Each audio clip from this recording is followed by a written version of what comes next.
queijo versus croissant. France versus Brazil, a very big topic that people are talking about this week with our two headliners coming from those two now rival countries. Not only do we have Nassourdine Imavov going up against Caio Borralho, we also have Mauricio Hufi going up against Benoit Saint-Denis, and today we have pain de queijo going up against a croissant. I had pain de queijo for the first time when I was in Sao Paulo in November last year. I remember waking up to it every day. I could smell it as I was walking down the streets. It was this incredible, fresh, cheesy, warm and comforting thing that you were waking up to along with a coffee. It was just perfect. Now, I'm not gonna lie, I prefer the coxinha, which I absolutely love and I'm dying to have again.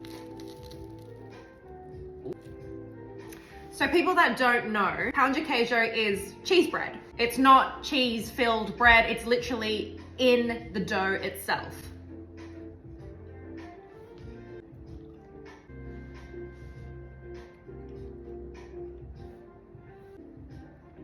Ooh.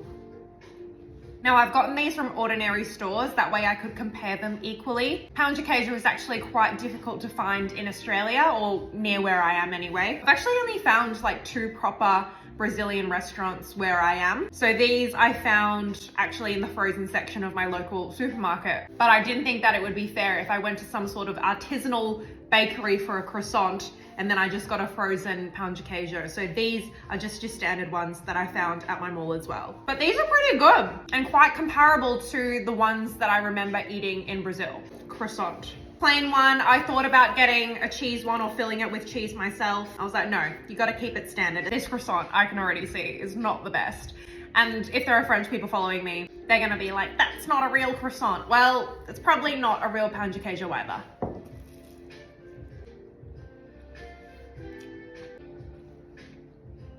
Guys, this is not a good one. Let's see what Ted thinks.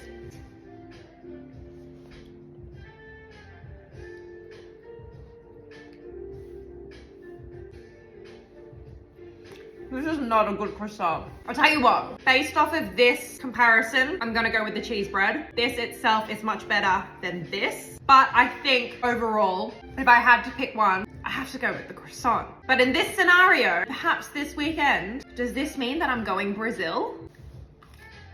Update, I've just seen Ted did not actually eat the croissant. That's how bad it was. So is that on me for picking a bad croissant? Probably, because I know what a good one is. But in today's challenge, Brazil wins.